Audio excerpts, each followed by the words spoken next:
getting in return? You are getting weapons and weapons and weapons. Once they steal any mineral resources anywhere, they go about and give it to their foreign sponsor, who will then give them weapons. So Nigeria is so weak, right, that they have to wait for the fight between two terror groups or three, and then see if they can decimate themselves. And every now and then, these terrorists are also recruiting. They are recruiting the uneducated, poor Nigerians in northern Nigeria. It is the most lucrative industry in Nigeria right now, terrorism industry. So here, I don't know if Garba Live, Celia, if you can help me do some interpretation here again. I want to believe that Bello Turuji is also speaking Hausa here. Latu Aruno, maybe you can help as well, all right? Here is the latest warning from Bello Turuji to Nigeria going into 2025.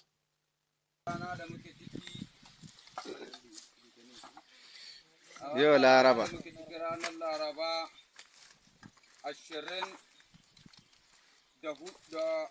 Shekara ta 2024 watan 12 na watan Agusta na da kwana 25. Sunana Muhammadu Bello Turki, al'ummar duniya muna maku fatan alkhairi. Insha Allah muna cikin koshin lafiya. Muna gode ma Allah subhanahu wa ta'ala ya kawo wannan lokaci. Dama al'ummar duniya ba wani abu bane muke son mu faɗa. Muna son dai ne mu tura sako zuwa ga al'umma da ke jihar Zamfara da Sokoto, saboda wasu magunguna da muke ji suna faruwa da wasu abubuwa ma da muke gani a idonmu a zahirance da ke faruwa. Saboda haka muke tunatar da mutanen da ke karamar hukumar mulkin mu ta Shinkafi cewa insha Allah muna tabbatar musu wannan ibtila'i da suke son su jawo muna, wannan kashe-kashe da suke son su tura muna na tsakaninmu da suwa, muna kira gare su kamin wannan ba sabon shekara ta bayyana ta 2025. Muna kira gare su ba mu yan uwanmu da suka sani suna hannunsu. Idan ba haka ba muna tabbatar masu cewa shekara ce wadda za mu buɗe ta da yaƙe-yaƙe tsakanin mu da su ba. Saboda haka muna tabbatar masu ba gudu ba ja da baya, wani wanda za su kashewa su kashe shi ba mu jin tsoro. Amma muna mai tabbatar masu wannan wanda yasa suna kama mu da yan uwa da sunan cewa za su kama barayi ko su yi mi, to muna tabbatar masu cewa insha Allahu sun bidi a kashe mu yan shinkafi yan uwa, kuma sun bidi a kashe mu yan shinkafi su biya kuɗin garkuwa da mutane da an ka saba yi da su. To muna tabbatar masu wannan abin da suka ganin kamar ya ƙaura gare su zai zama masu sabo fil a cikin leda shi daga wannan sabo shekara da za mu shiga insha Allah. Amma idan suna son su kauce ma wannan matsala tsakanin mu da su, sun san yan uwan mu da suka sa aka sanadiya aka kakkama shinkafi aka je da su. Idan ba haka ba gudu ba ja da baya. Mun je shugaban sojoji kai kana hituwa ka ce Edward Buba kake ka samu daki ka shige da Allah. Yan Najeriya sun saba, yan Najeriya kunya wallahi. Ka ce wai ka zo fagen daga kun fafata kun kama mutane. A ina kai fagen dagan? A ina ne kuka yi ba ta kashin mai zahi? A Zamfara muke fa, a Sokoto muke, kuma mu kake gaya ma wagga maganar. Ka kama uwayenmu ka ce wai ka kama wai mataimakanmu. Uwayenmu ka kama ka ce ka kama mataimakanmu. Ka dubi dattawan da ka kama duk ba wanda bai kai shekara 75 ba. Amma wai ka dibe ne wai dan shekara 35 wai ka ce wa mutane ka kama mataimakana. Edward Buba ka sa abin da kake faɗa wa mutane. Kai ma in ba ka iya zuwa fagen daga to ka samu ɗaki ka shige ka bawa mutane ƙarya. In ka fito za ka ji kunya ga idon mutane. Don haka ga muna kiran ka bar daina ɓata masu sojojin Najeriya. Ka daina ɓata masu suna. Ka ce wai kun fafata to ka gabatar da makaman.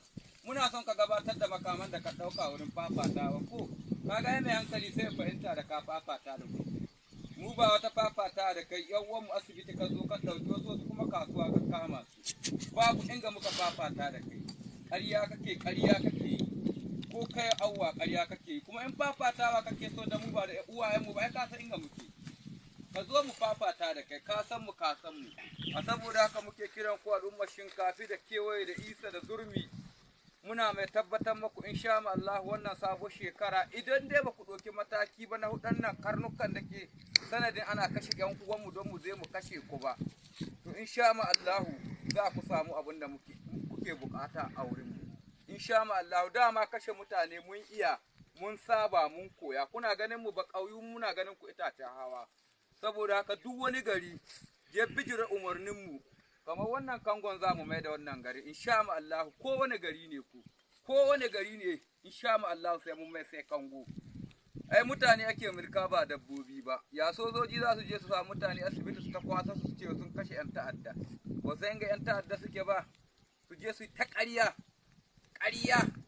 ku kuma yan Najeriya ku zo ku zura masu ido. Aba da Allah da Annabi ku faɗa musu gaskiya, su daina maku irin wannan alfasha, suna sa ana kashe maku abun nan. Su je su nemi mata suke iya kashewa da ƙananan yara, su sa jirgi su jefa masu bam. Amma wai mai bindiga, kai mu riga mun yi gaba. Sannan kai gwamna Dauda Lawandar mun zo kanka ka ce wai kai dan ta'adda ya juta yami sannan ka zo ka bada, to ai mu da ma ba yan ta'adda bane, sunan mu kuka bata. Sannan wai zancen ka ce mu juta mu zo mu baka bindigan mu, ba dare ka yi dare wallahi. Sunanka ne wannan Dauda Lawandar, ya ma ka yi dare wallahi, ka yi dare. Kai da ka zo ka samu ka tana shekarar ka biyu, ni nan da ka ɗauki yan kwamiti an ka ce ba su iyawa, cewa kai ƙarya ne sati 2 wata 3. Yanzu duk zaman fara in za ka faɗa mai ya tabbata ƙarya kake ba ka iyawa, kuma ba ka hana jiha ta zo ta zauna lafiya. Saboda haka muke kiran ku. Thank you very much, Latu. That is him issuing another threat. So 2025, for the people of Zamfara and others, they are going to retaliate the death of their brothers killed by the Nigerian government. Now, people are asking, what exactly is what are they fighting for? I mean, people have asked that many times to say, you know, the Boko Haram says they are fighting for the Islamic Caliphate. They want Nigeria to become an Islamic Republic. Everybody become Islamic Republic. That's what they claim they are fighting for. What is the Fulani terrorist fighting for? Over 600,000 Nigerians were killed by terrorists in 2024 alone. 600,000 people, including security agents. 2.2 million Nigerians were kidnapped in 2024 alone. 2.2 million Nigerians. Over 2.2 trillion naira was collected as ransom by these terrorists in 2024 alone. So what exactly are they fighting for? We know these are politically sponsored acts of terror against Nigeria. But why is it taking them this long to actually figure out those who are sponsoring them? Who are those sponsoring these guys? Unfortunately, Al-Qaeda People's Congress, APC, since they came in, they have legitimized terrorism in Nigeria.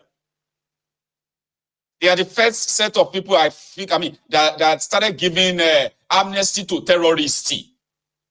And terrorism never stopped. When the Niger Delta terrorists were doing their own terrorism, which they call, what did they call it at the time? Fighting for their own oil. That's why they will tell you it's not we are not terrorists. We're fighting for our own share of the oil. That's why we're kidnapping people and collecting ransom. The moment they gave them amnesty, that stopped. It stopped. Everybody cut out a deal for themselves in the oil sector and all of that, and yeah, they're fine. These terrorists have been killing Nigerians, kidnapping Nigerians, selling Nigerians off as slaves. They are actually selling human beings as slaves, spoil of war.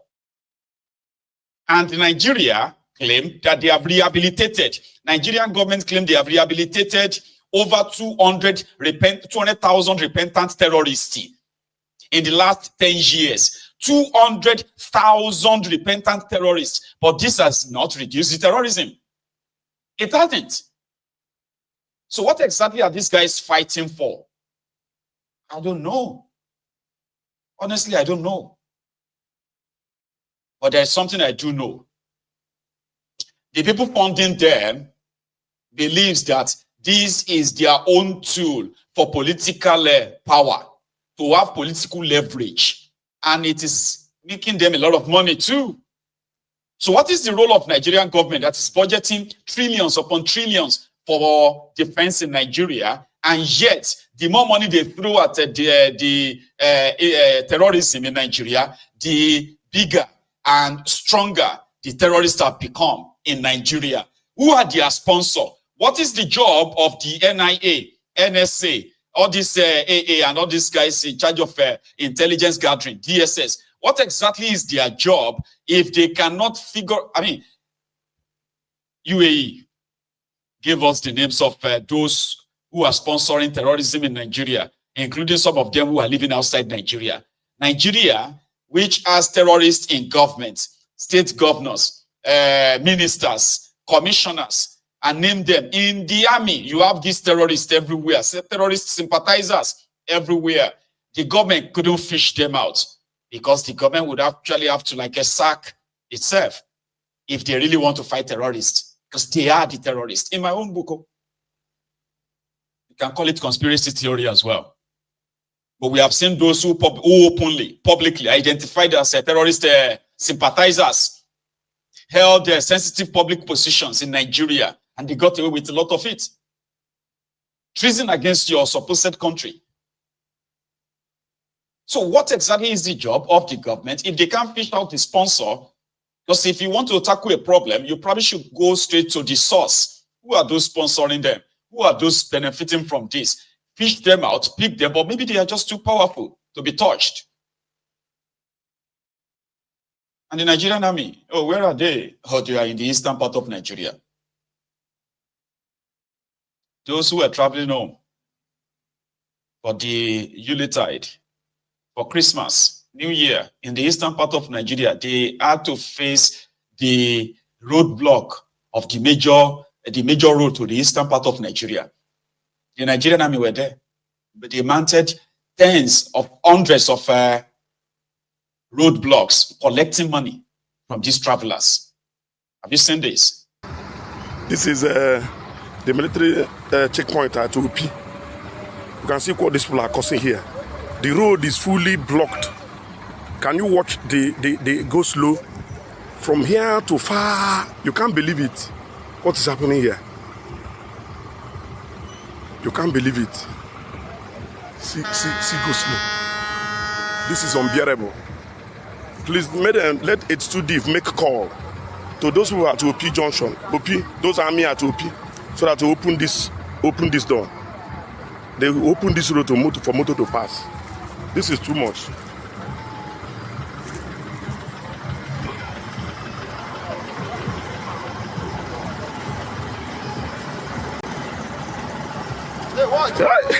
You can watch what is happening. See the go slow here. Everywhere is blocked. Soldiers were causing it. It is soldiers that are causing it. At OP Junction, at OP towards OP, those soldiers there, they are causing this go slow. Please let them make a call to them. Let them make a call. Let there be a call. Let there be a call from A2DIV. A2DIV will make a call.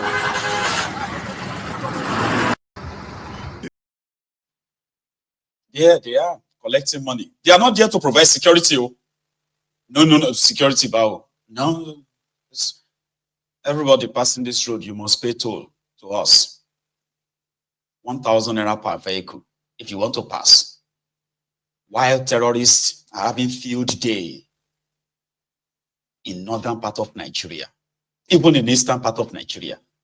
It's not about security, because if it's about security, this family could have been saved on the Izu Road, okay, from being kidnapped. Yeah, moto nde kidnap on ozi so kita ke ha na eme na vulu ha bo ofia. Moto nde kidnap on ozi isu. Afọ kwa security ndị so sonsu udo ka nwa na ofu ndị agụlele ka a na afọ ebe a. Onwe onye isu na onwe onye other security na ebe a. ya moto ndị kidnap kịta n'ụzọ isi na-anala onwe ha Christmas moto ite anụ onwe security afụl sọnsọ udoka na ofu onye agụlele abịakwa na-akwụfuchi ụgwọ today bụ 25 akwesịrị ike ifta na-alụ ọlụ ajọs nnọọ hafụ ụzọ ya moto ite kidnap ndị na ya n'ime na nwaanyị a na-evolu die ya hapịa maka na half of the woman. Because if you have that number of roadblocks in eastern part of Nigeria, then it should be difficult for kidnappers to kidnap travelers, families. It should. But the purpose is not to provide security.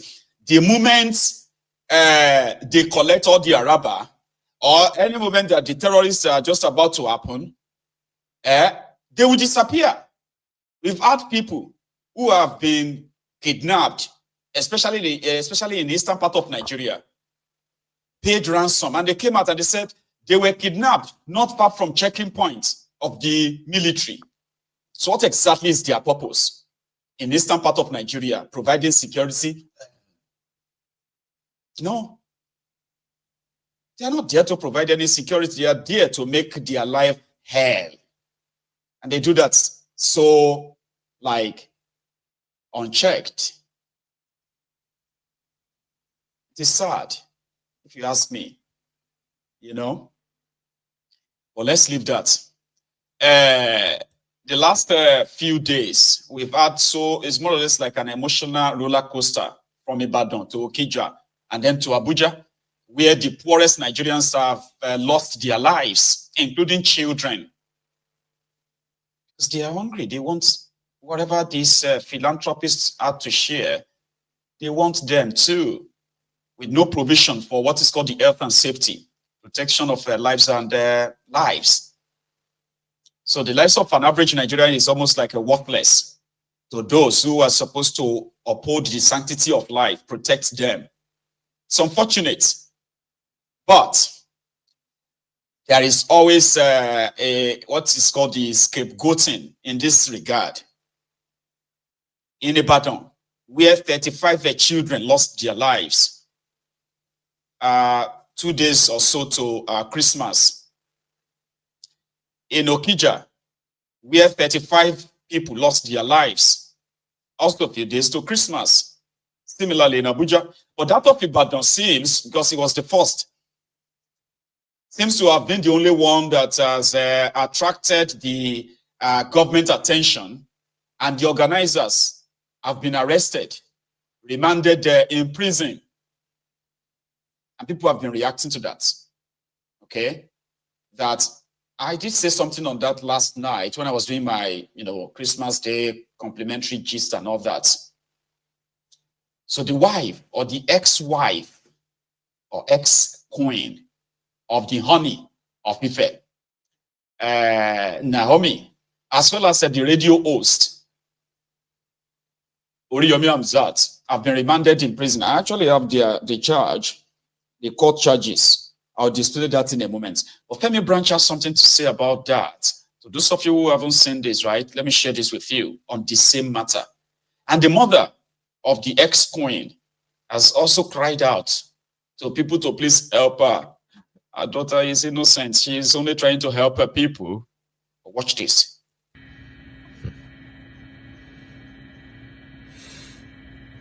So this is not a Christmas video, although I'm wishing you all a Merry Christmas. But my heart is very heavy right now. I want to quickly just say a few things about the unfortunate incident that happened in Ibadan that led to the death of, I think, like 35 children.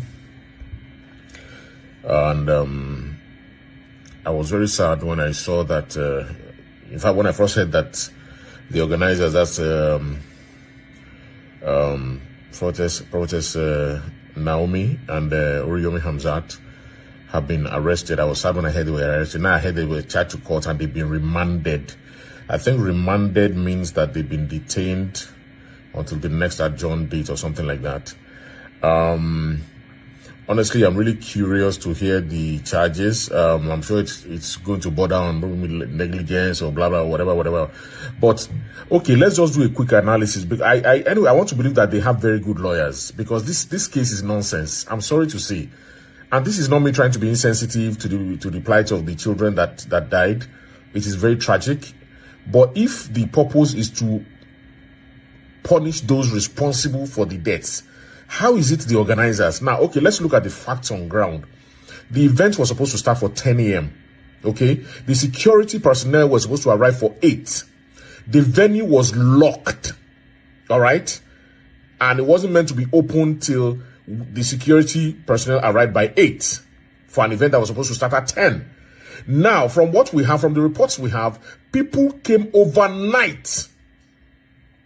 People had already started arriving overnight and were throwing their children over the fence into the compound. I saw one very tragic one, that one of the children, that it was as the mother threw the child over the fence, as the child landed, he or she, I don't know, hit his or her head and died instantly. Overnight. So I don't understand. So how is this the fault of the organizers exactly? That you organize an event, it's supposed to start at 10, your security personnel are supposed to arrive for 8, but overnight people had already stormed the venue and were already through, because the place was locked up, and were throwing their children over the fence into the premises. When the organizers heard that this was happening, they had to come and now open the place and now start trying to rescue the children. I mean, because by that time there was already a stampede. Do you understand? How is this the fault of the organizers? So is it a problem to do good in this country right now? Because we're dealing with so much, and a few people try once in a while, from the little that God has blessed them with, to also touch people's lives. Now, this thing can happen to anybody, for real, honestly. Yes, we understand the root cause of this matter is there is hunger in the land.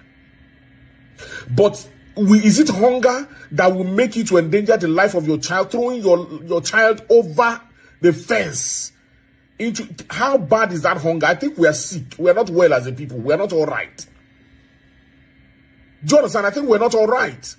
And if you look at these people that are guilty of this, these people that were throwing their children, it's not like they don't have food to eat. I mean, I know that things are bad, but if we investigate each and every one of those people, it is not that it is so bad that they do not have anything to eat at all, as in they are totally gone. Do you understand? Because what exactly did they want to give you that you felt the life of your child, I mean, didn't have meaning enough for you to throw the child over the fence?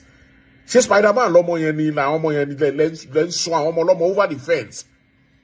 And now the poor organizers who are trying to be a blessing are now arrested, charged to court. So what exactly is going on? What is going on? Because don't tell me that you are just trying to make an example on it. To what end? To what end exactly? Because we really need to be very, very careful, because we're setting a very, very terrible antecedent here.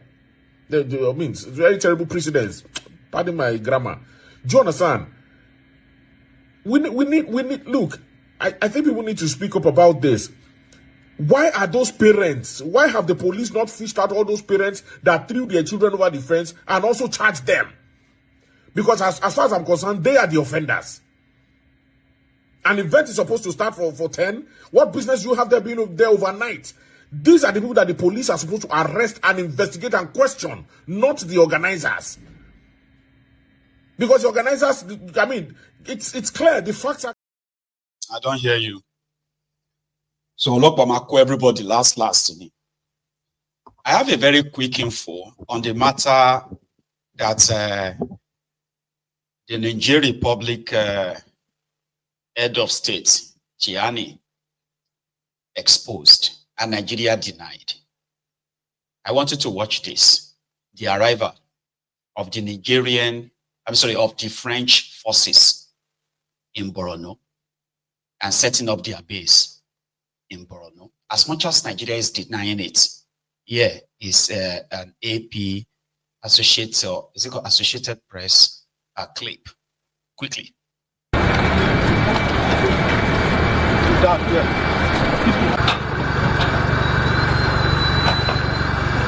You're right. You're right. You're right.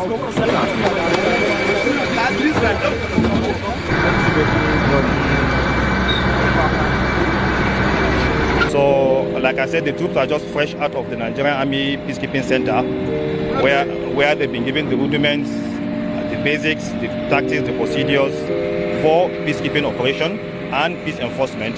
And additionally, all Nigerian troops now go through the various training centers that we have that have been set up to train our troops in counter-terrorism.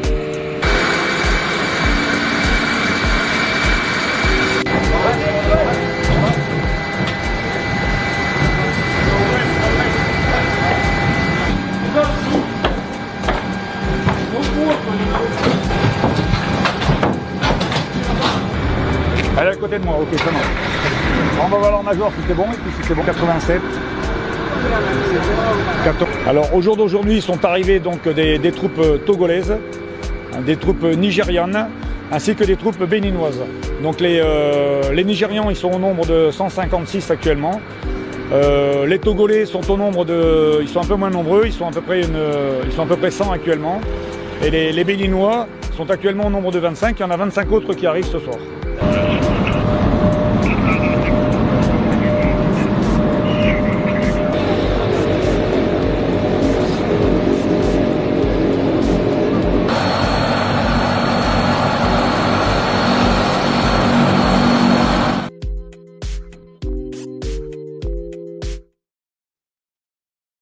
Just so you know. That is why when they deny something, that is the moment you must actually believe that thing is true. They wrote a very long epistle. Then they unleash their social media attack dogs to start attacking the personality of that of that Nigerian head of state. That he is lying, he is jealous, while they are setting up what they call the peace mission, French-Nigeria peace mission in Borno, as we speak, where it is expected that the French forces, they are going to train Nigerian army on how to fight terrorism. They are setting up